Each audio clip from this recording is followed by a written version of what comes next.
No, I'm not sick. This is how I usually sound. Dave wanted to go shopping alone and he probably licked something at the store, so now we're both sick. Great times. This show is gonna be packed with energy, just full of it. I can feel it in my sinus. Welcome back to Long Way Home, everyone. The place where getting your motorcycle news is easier than working with Dave, but not by much.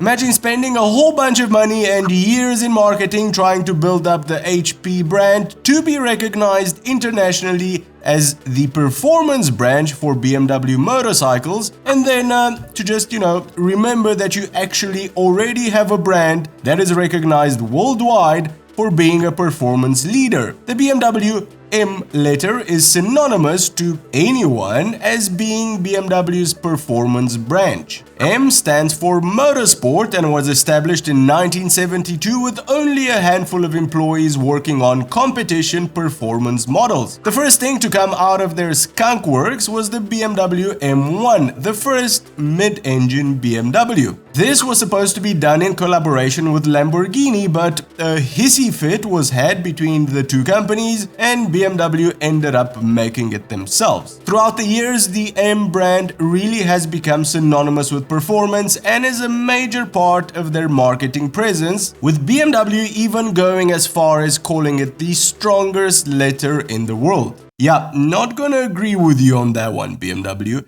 S is the strongest letter in the world. You can't have sex without an S, BMW, but you can without an M. This week, however, the Germans decided to bless their motorcycle range with the letter M as well. And which better bike to turn up to 11 than their already extreme S1000RR. Meet the brand new M1000RR, a completely mental extreme performance machine, but this isn't the whole story. You see, last year BMW trademarked the M1000RR name, the M1000XR name, so there will probably be an MXR in the near future, and guess what? An M1300GS, of which there is nothing known at the moment. Stick around while we see what's up with BMW's new love of the letter M.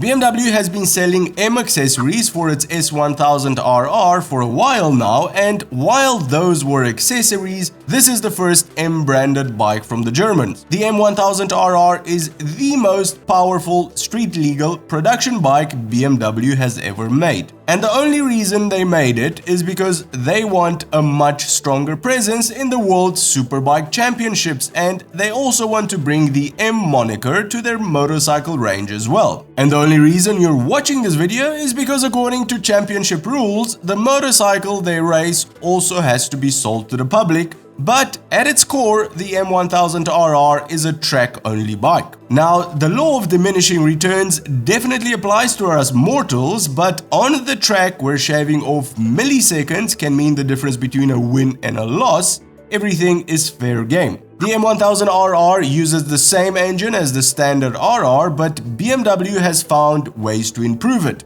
Like the fact that each cylinder is now 12 grams lighter. This is just getting crazy, Dave. 12 grams is like nothing. The titanium conrods are longer and lighter, the rate line is now higher at 15,100 RPM, the compression ratio is also higher at 13.5, the rear sprocket uses 46 teeth instead of 45, resulting in better acceleration, redesigned intake ports, and a lot of other smaller tweaks. All of these result in 7 extra horsepower, bringing the bike's power to 212, but a lot of other track improvements have been achieved, like reaching 100 km per hour 0.1 to 0.2 seconds faster, and 200 km per hour 0.4 seconds faster. These are the real improvements which should win BMW some trophies, and apart from the engine improvements, they also managed to shave off some weight from an already thin bike by using a new Krapovich titanium exhaust, using the carbon fiber wheels as standard, thus bringing the bike at just 192 kilograms ready to ride. Electronics have also been improved for track use with features like a pit lane speed limiter, launch control, full quick shifter, and 3 extra Race Pro riding modes coming in as standard. The M1000RR also gets wings, not for flying, but the opposite of flying, downforce. BMW provides this handy table to show off their effectiveness at different speeds, separately on the front and the rear, and while the total results aren't that impressive compared to the competition, put together with the redesigned higher windshield, BMW says their addition means less traction control intervention, later and more reliable braking, and in their tests, a semi-professional rider achieved lap times of 0.7 seconds faster. Okay, so the wings are here to stay. Great. The M1000RR is also fitted for the first time ever on a motorcycle with M-branded brakes, which are apparently tuned for better braking performance on the track, and with BMW's new lifetime lubrication-free chain. We've done a video on that chain before, check it out if you haven't.